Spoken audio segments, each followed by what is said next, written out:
Subscribe to my YouTube channel, share it with your friends, and comment your thoughts. Blood on the floor, silence in the stalls. The first scream didn't come from her, it came from the girl behind the camera. The bathroom door slammed shut, muffling the sound. The fluorescent lights flickered above, cold and buzzing like angry wasps. Water dripped from a broken faucet into a rust-stained sink, each drop slicing the silence like a ticking bomb. And in the center of the tile floor, trembling, blood on her bottom lip, backpack torn open beside her, was the quiet girl, No. One ever really looked at Nia. Her eyes weren't pleading. They weren't even wet. They were blank. And that was what scared them most. "Pick it up," one of the girls barked, shoving her phone toward Nia's face. "Come on, act like a dog." Again. You were good at that yesterday.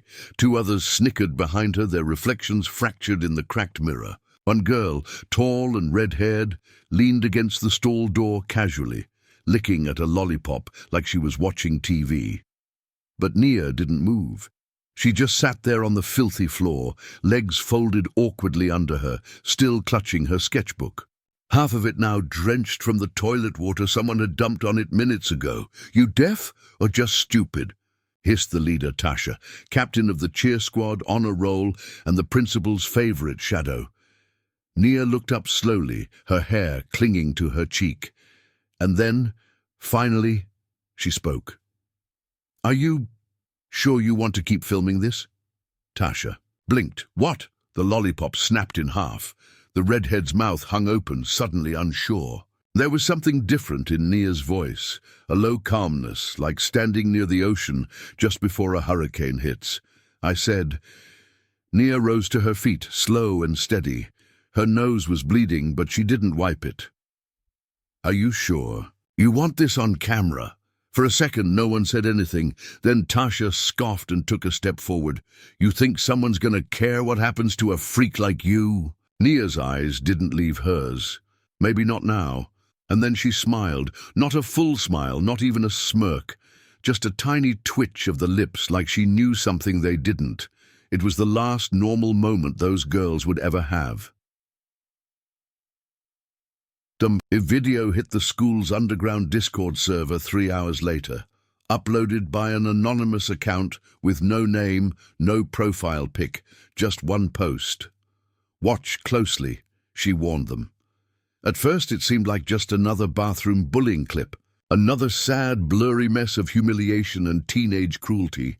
But at the 1:47 mark, something strange happened. The camera shook, not like someone bumped it, more like the person holding it started trembling. Then a stall door creaked open by itself, just behind Tasha, and the lights flickered again. Twice this time. People thought it was staged. Some laughed. Some said it was AI generated, but the hallway was buzzing by 4th period. And by 5th period, Tasha was gone. Missing. That was the word Ms. Barker, the vice principal, used the next morning. Voice tight, eyes scanning the students like they were all suspects. Tasha's friends said they hadn't seen her since last night. Security footage from the hallway showed her entering the girls' bathroom at 3:46 p.m. No footage of her coming out, not even one frame. Police were called. Parents stormed the school. But Nia just sat quietly in her art class, pencil moving across the page like nothing had changed.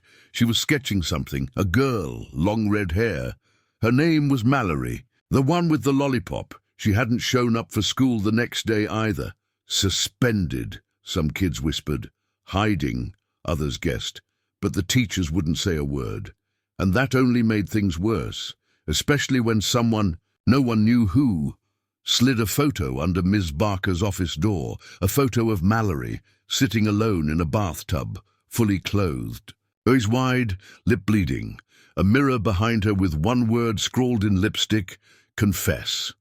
Nia hadn't spoken to anyone, not even her foster mom, who worked late shifts and barely noticed when Nia came or went. The woman thought Nia was weird, but harmless, smart, obedient, quiet. That's what they all thought, until the third girl vanished. Her name was Kylie, the one who'd recorded the original video. The girl who laughed the loudest. She didn't go missing, though. She showed up on her own at the front steps of the police station, barefoot, shaking and unable to speak. Her tongue was fine. Her vocal cords worked. But every time she tried to talk, nothing came out. Medical mystery, they said. But that night her mom found something under Kylie's bed. A drawing, a pencil sketch smudged and haunting, of 3 girls in a school bathroom. One on the floor, 2 laughing. And behind them, in the cracked mirror, a shadow with no face. They called Nia into the office the next day. She walked in quietly, wore her uniform neat, no marks or smudges, braids tied back, shoes polished, just a backpack and her sketchbook in her arms. Ms. Barker was waiting, so was Officer Timms. They didn't accuse her of anything, not directly. But the questions came fast. Where were you after school on Tuesday? Did you have any problems with Tasha or her friends? Have you seen this video before? Nia blinked slowly, looking down at the printed screenshots they laid out like a deck of tarot cards. She tilted her head, studying the frozen frame of Tasha mid-shove, lips curled in a cruel smirk. Looks like she enjoyed it, Nia said softly. Ms. Barker leaned forward. Nia, is there something you're not telling us? Nia closed her sketchbook, probably, and then she left, just walked out. They didn't stop her. No one did anymore. That night, the power went out across 5 blocks. People said it was just the heat wave. Others said it was something else, especially after the 4th girl, the one who hadn't been in the bathroom but had shared the video, ended up in the hospital. No injuries, no drugs. But she kept whispering the same thing over and over again, staring at the ceiling like she saw something no one else could. She's watching. She's still watching. And somewhere in a small, dim bedroom just 3 blocks from the school, Nia sat cross-legged on her floor. Her sketchbook was open again. A candle burned beside her, not because of the blackout. She preferred it that way.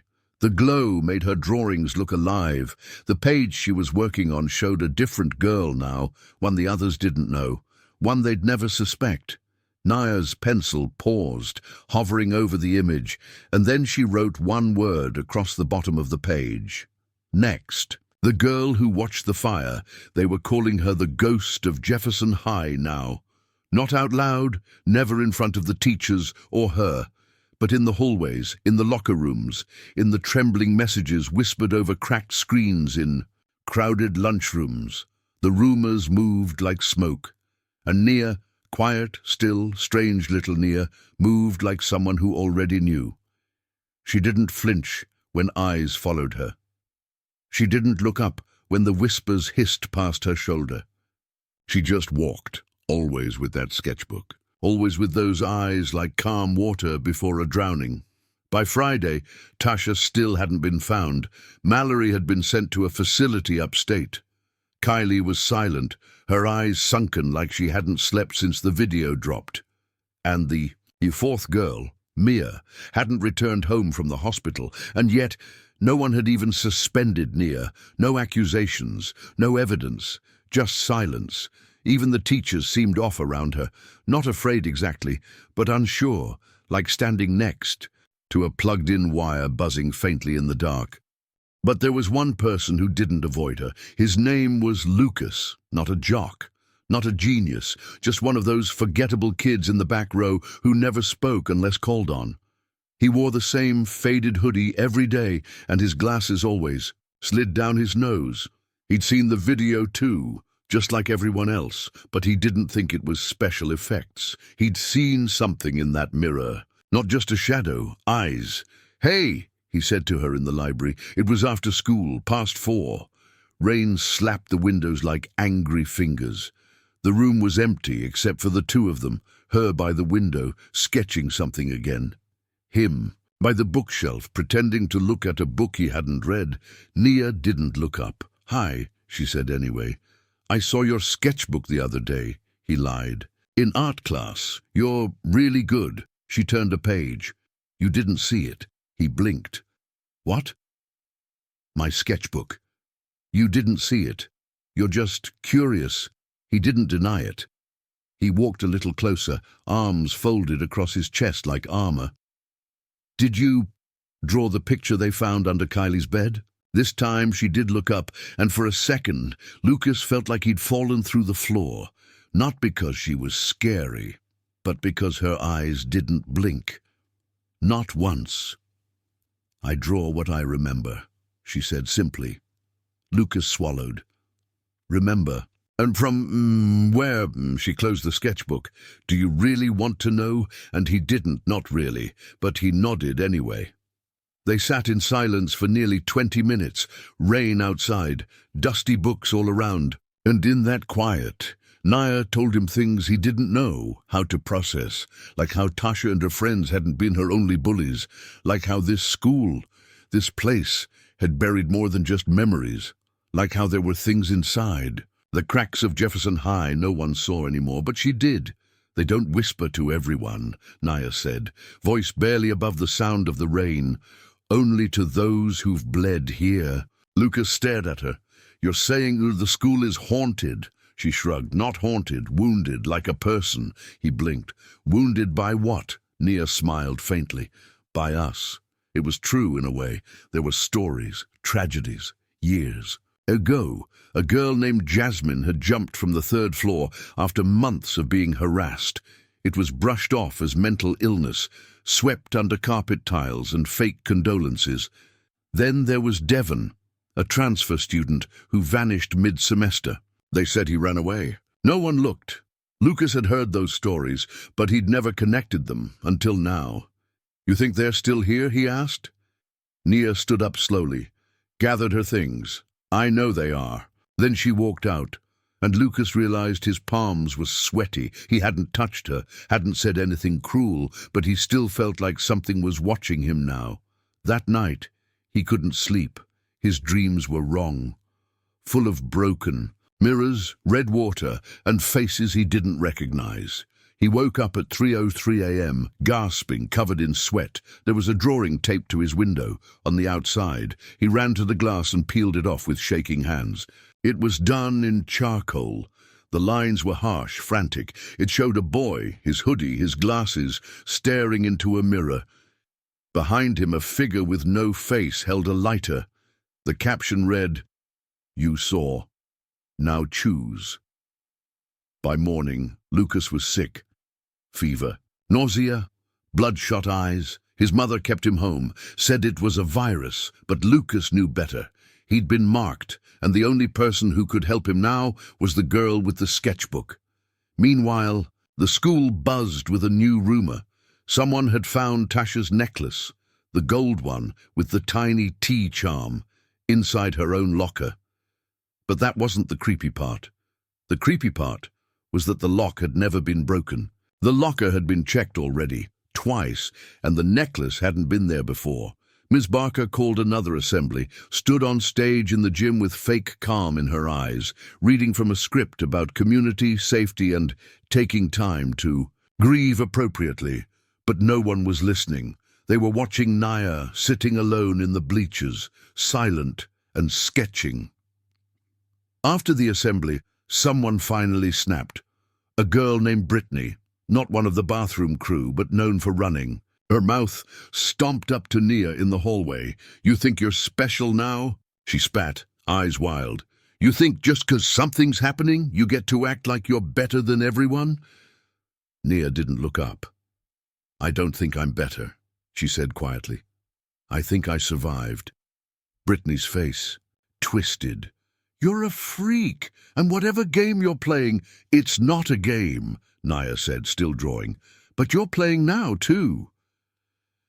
Brittany rolled her eyes and turned away. She was found an hour later in the janitor's closet, sobbing uncontrollably, covered in ink. The walls around her were scribbled with the same word over and over, "Listen." Lucas returned to school the next day. He looked like he hadn't slept in years, but he went straight to Nia. "I saw it," he whispered, standing over her desk. In the back of the art room, Naya didn't ask what he meant. She just handed him a folded piece of paper. Inside was a name, Ms. Barker. Lucas blinked. Why her? Nia stared at the chalkboard. She knew. Knew what? What they did to me, what they did to others. She looked the other way. Lucas clenched the paper. "You're going to go after her?" "No," Nia said calmly. "You are." Lucas stared. He felt sick again, heart thudding, throat dry. "I don't want to hurt anyone," he said, and Nia's face softened for the first time. "I didn't want to either," she said, "but it's not about what you want anymore. It's about balance." She reached into her bag and pulled out another sketch, this one half-finished. It showed a woman, mid-40s, tight bun, fake smile, standing in front of a school building as it burned behind her. "Draw the rest," Nia said. Lucas's hands shook, but he took the pencil. That night, a fire alarm went off at Jefferson High. False alarm. No fire. But in the principal's office, someone had drawn flames across the windows using red, dry erase marker. With a single word, beneath, complicit. Ms. Barker took an immediate leave of absence.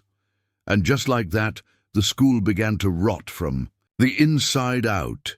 Nia kept drawing, one page after another, faces of the forgotten, sins of the admired, and Lucas. Lucas kept watching, but something inside him was changing too. He'd always been invisible, but now the shadows noticed him, and one of them was whispering his name. The secret in room 306. I saw her walk into that room, alone. But when the janitor opened the door 10 minutes later, Nia wasn't there, only the sketchbook was. For the first time since the bathroom incident, Jefferson High was no longer just a school. It felt like a trap.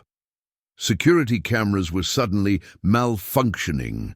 Students were either talking in whispers or refusing to speak at all. Hallways once filled with laughter now echoed with dread. And room 306, the old unused art room at the end of the West Wing, had been sealed off without explanation. Except Nia had gone in there yesterday, and she hadn't come out. Not according to the cameras. Not according to the janitor who found the door locked from the inside. And not according to Lucas, who had been standing outside that hallway the whole time, sketchbook pressed to his chest like a shield. The principal told everyone Nia was taking time off, but Lucas knew that was a lie, because inside her sketchbook, the one she'd left behind, was a drawing that hadn't existed the day before, a picture of room 306, door wide open, and standing in the center was Tasha, the missing bully. But her face had changed, mouth stretched into a twisted scream, eyes empty. Her hand reaching outward from the paper like she was trying to crawl back out of whatever nightmare Nia had dragged her into. Beneath it, written in jagged red ink, "You have 48 hours." Lucas hadn't wanted to be part of this. He hadn't asked for ghosts, vengeance, or whatever kind of reckoning this was. But now it wasn't just about Nia anymore. It was about everyone she'd left behind, because the next morning, another student vanished. This time, Kylie. Her bed was still made. Her phone left behind. But the door to her house was open. On her mirror, scrawled in lipstick, were the words, "Confess or follow." Lucas stopped sleeping. He flipped through Nia's sketchbook page by page, searching for something, a pattern, a message, a way out. Each drawing was darker than the last. People twisted into shapes that weren't natural, eyes blacked out, hands reaching from under floorboards. But one page made him freeze, a girl standing alone in a burning hallway. She looked just like Nia, younger, thinner, with fear in her eyes. Behind her, 4 girls chased her, laughter stretched too wide to be human. He turned the page. Another scene, the same hallway, but empty, except the lights were out, and the floor was covered in blood. The page after that, room 306, only this time it wasn't just a drawing. There was tape across the bottom corner of the page, something underneath it. Lucas peeled it back, a Polaroid photo. Old, grainy, black and white. It showed Nia, maybe 11 or 12, sitting at a table in that same art room, and behind her, partially hidden, was a figure with its hand on her shoulder. Not a teacher, not a student, something else. Lucas knew what he had to do. He waited until after school, brought the sketchbook with him, wore gloves, carried a flashlight, and picked the lock on room 306 with a bobby pin he'd stolen from the lost and found bin. It clicked open in 5 seconds. Inside, it was freezing. The windows were covered in black cloth. The light flickered once, then went out, but the room wasn't. Empty, there were paintings on every wall, unfinished, torn. Faces scratched out, hands smeared across canvases like someone had tried to claw their way free. And in the center of the room, a single wooden chair. On it another drawing, a mirror, broken, in the shards Nia's reflection. Only in one shard she was smiling, in another crying, in a third screaming. Lucas turned around to leave, but the door slammed shut on its own. He didn't scream, he couldn't. Something was pressing down on his chest, heavy, like air made of hands, and then a whisper, "You're close." He spun, no one there, but when he looked down, the floorboards had shifted. A panel was loose. Lucas dropped to his knees and pried it open. Inside was a box, metal, locked with a rusted latch. He forced it open. Inside, there were torn-up detention slips, a stained school uniform shirt with Nia's name on the Tag A USB stick, and a note. They filmed it, every time, and no one stopped them. Until I did. Lucas took the USB and ran. That night he plugged it into his laptop with trembling hands. The folder had no name, just 6 videos, each labeled by date, spanning over 2 years. The first one showed Nia, age maybe 13, sitting alone in a hallway, whispering to herself while Tasha, Mallory, and the others poured juice into her backpack and laughed. The second, her crying in the locker room, her sketchbook ripped to pieces. The third, shoved against a wall, mascara running, while Kylie filmed it with her phone. Lucas made it to the 5th video before he had to stop, because it wasn't just bullying, it was torture. Psychological warfare, and the teachers walked right past it. One even smiled. The final video was different. The hallway was empty. Late at night, Nia stood alone at her locker. Then she turned, slowly, and faced the camera directly, and smiled. But not her regular smile. Something else smiled through her and behind her. Shadows began to stretch across the walls, reaching, moving against the light. Then the screen went black. Lucas knew what he had to do. He sent the videos to a journalist friend of his older sister, anonymously. Within 24 hours, the story exploded. Online, student abuse cover-up at Jefferson High. Video evidence reveals years of neglect trauma. Comments flooded in. People demanded action. The school board launched an investigation. And Ms. Barker, she tried to disappear, but someone posted a photo of her crying in an airport with a single sentence beneath, "You can't run from the mirror." Lucas thought it was over. That, maybe, just maybe, Nia would come back now, but she didn't.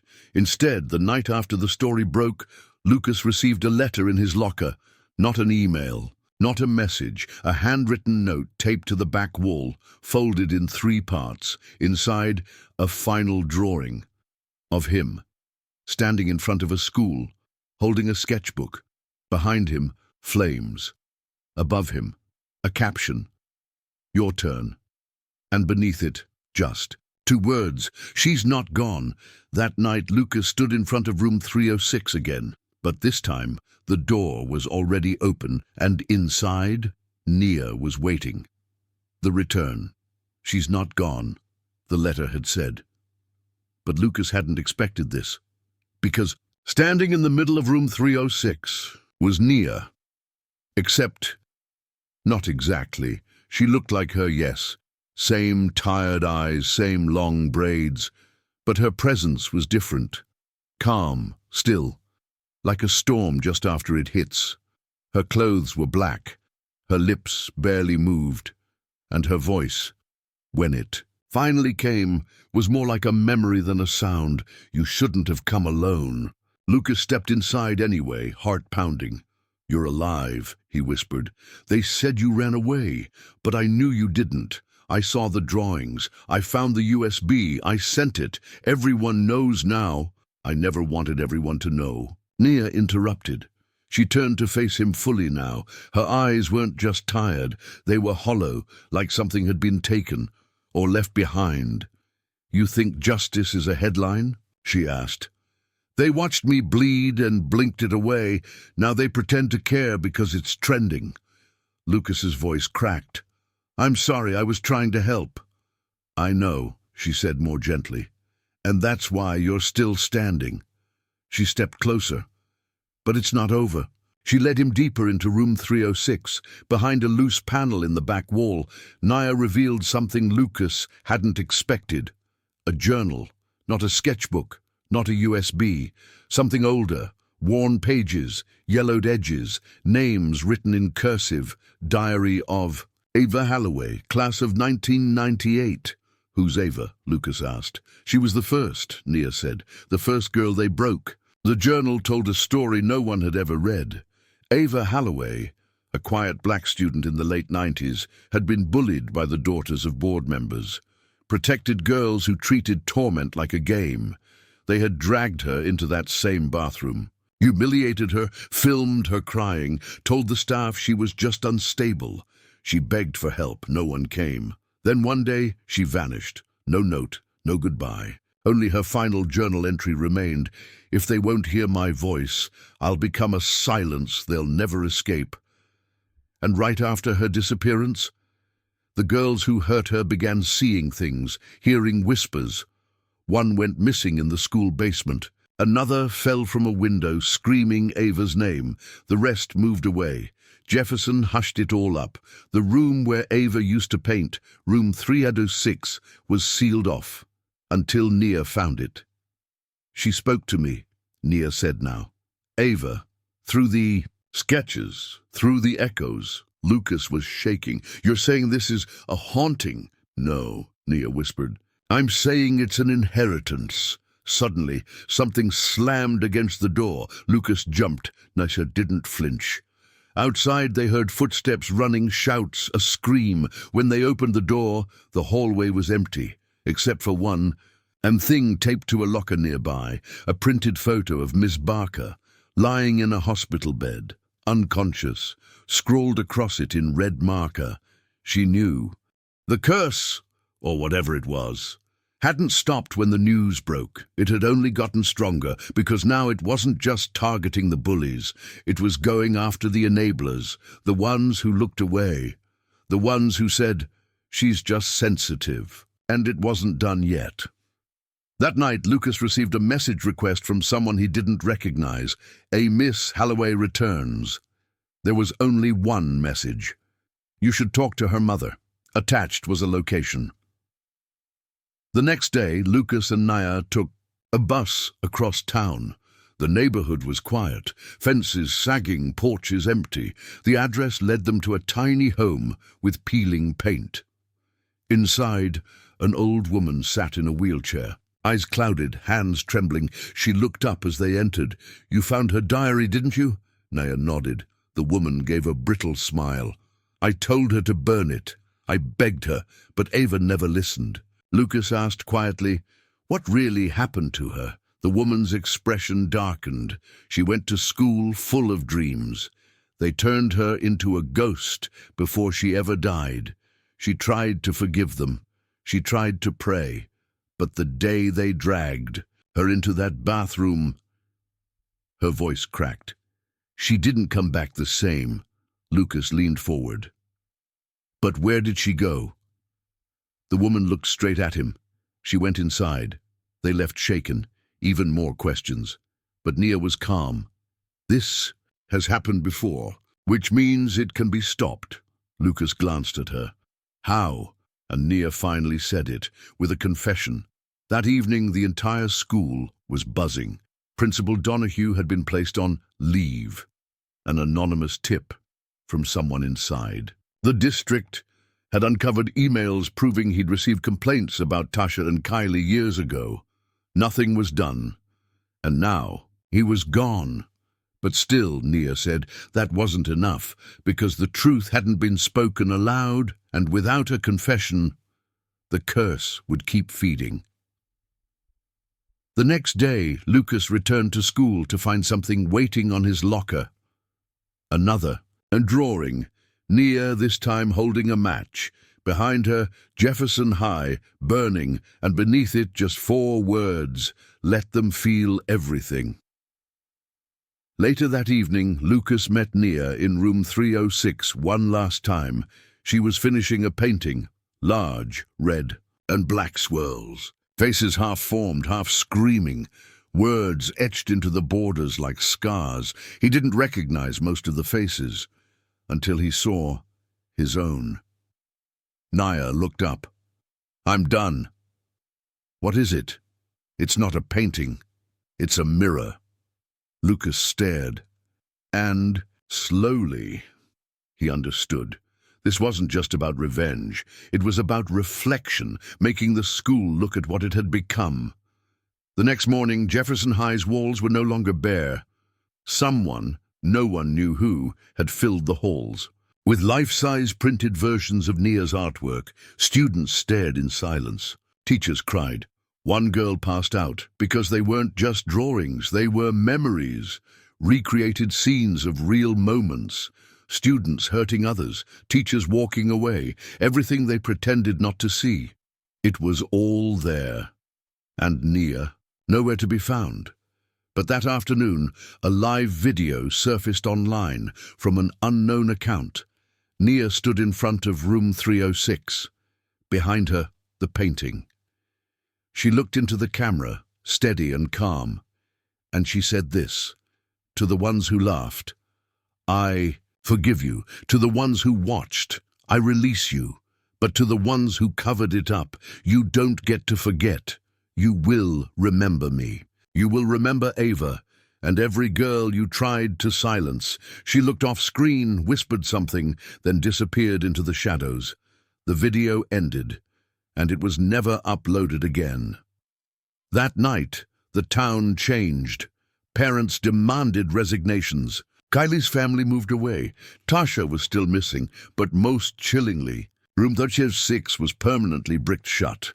Lucas received one final note, folded into the back of his old sketchbook, slipped in without him noticing. It simply said, "You looked when no one else did.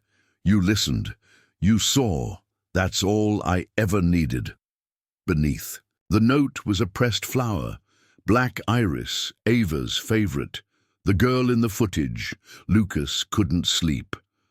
Nia was gone. Tasha had vanished, and room 306 had been sealed for good. But none of that haunted him as much as the footage. That cursed clip. The one the school had tried to erase. The one he'd forwarded anonymously, now seen by millions.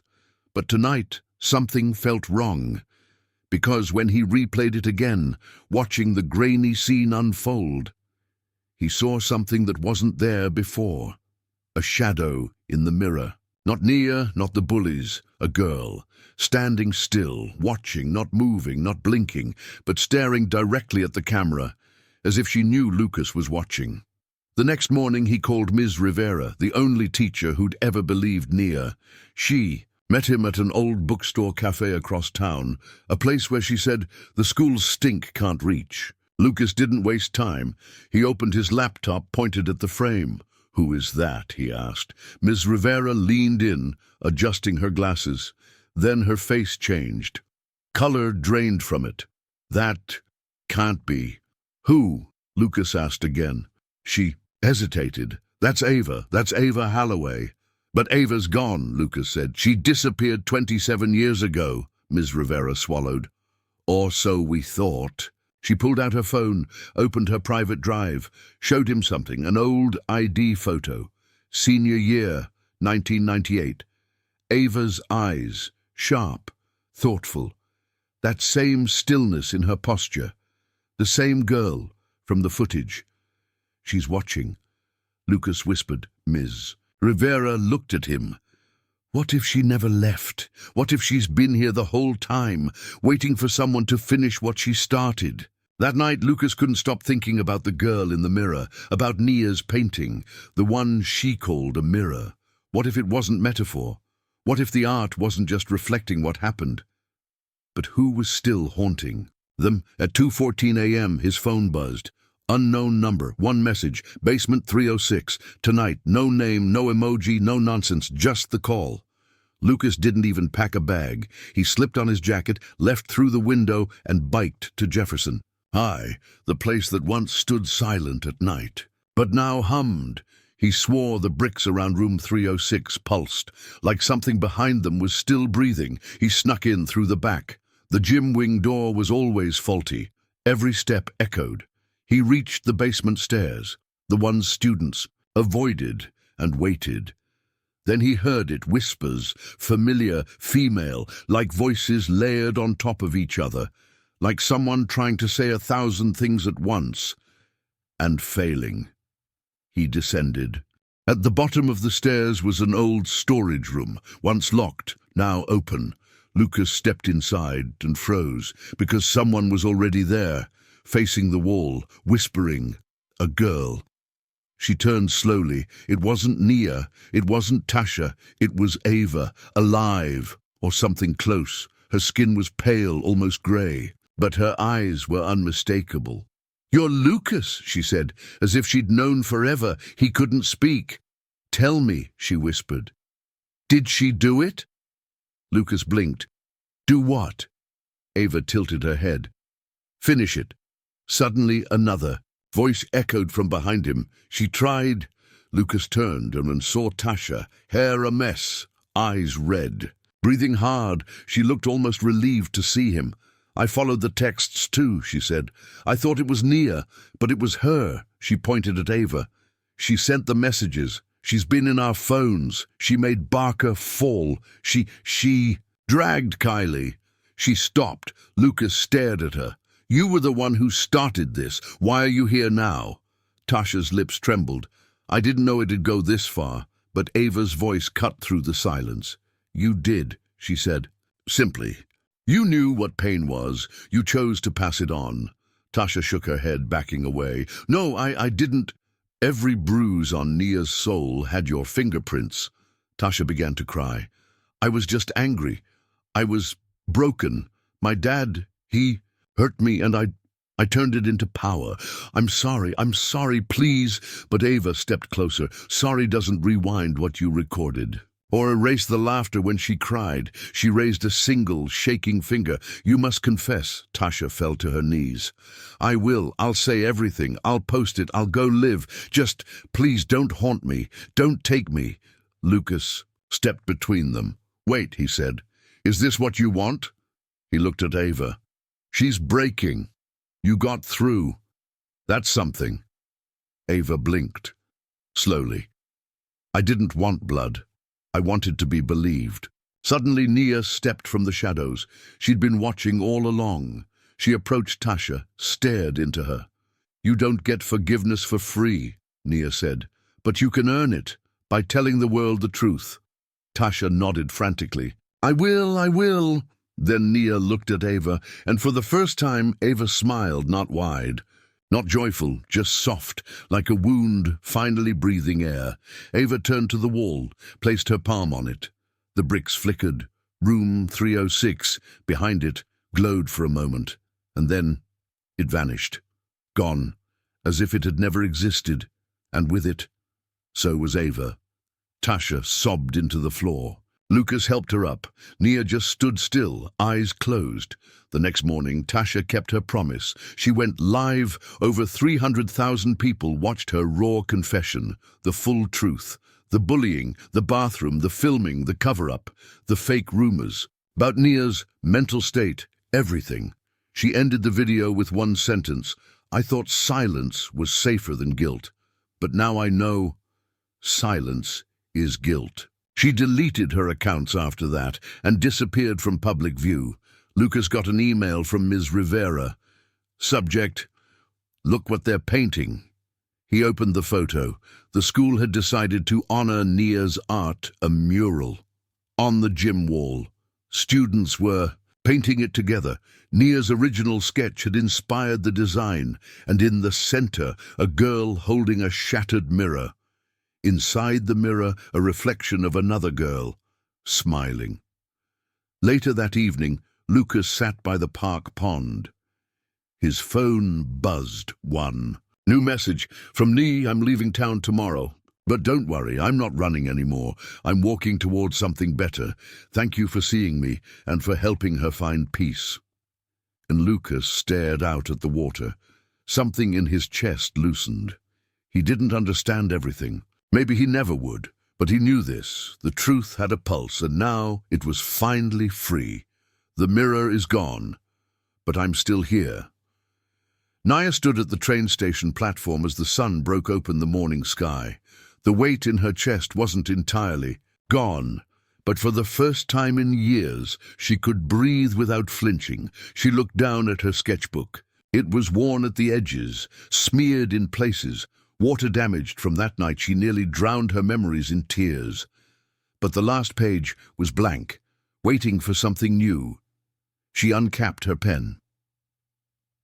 3 weeks earlier, after Tasha's video confession went viral, the school was forced to take action.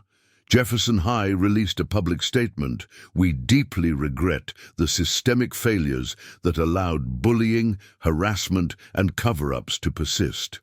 Moving forward, we are committed to rebuilding trust and creating a safe space for every student. But Nia didn't buy it, not yet. Words were easy. Change is slow, and pain has memory. Tasha was never seen again at school. Some said she moved, others said she was in therapy. A few still whispered she faked the whole apology for attention. But those voices were fewer now, because too many people had watched the footage.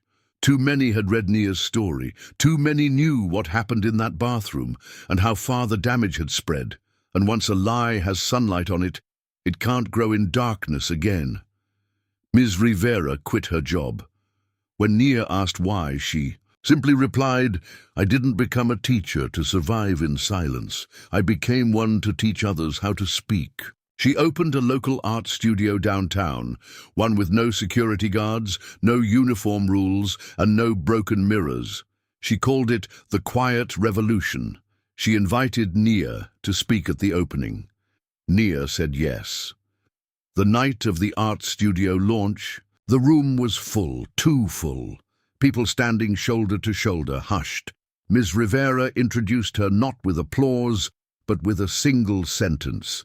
This is the girl who showed us all what courage looks like in silence, and what strength looks like when it finally roars. Nia stepped forward. Her hands shook, but her spine didn't. She looked out at them, faces she'd feared, hated, trusted, lost, and she spoke.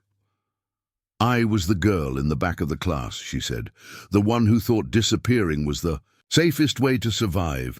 I wasn't loud, I wasn't liked, but I was real. They called me names, laughed when I cried, and worst of all, they told me I was too sensitive. That I imagined it, that I made it up. But pain is real, and silence doesn't erase it, it grows it. She paused, and still, I survived. Nia reached into her bag and pulled out a folded piece of paper. The crowd leaned in. She opened it slowly, a printout of the screenshot, the image of her on the bathroom floor. After the dragging, the blood, the look in her eyes. I used to hate this photo, she said. I used to wish it never existed. But now I see it differently. This isn't the moment I broke. She held it up. It's the moment. I woke up. That night after the event, people came up to her, some to say sorry, others to say thank you. Some just stared, quiet, and changed. She didn't need their praise. She didn't even need their forgiveness. She just needed to know one thing. She had been seen. Lucas started a podcast. He called it Echoes from Room 306.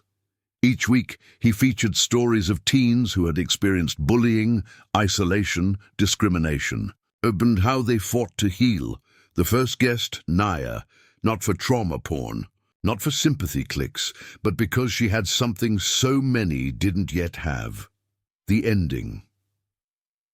One night, Lucas called her from his car, parked near the cliffs outside town. He said, "Do you ever think about her?"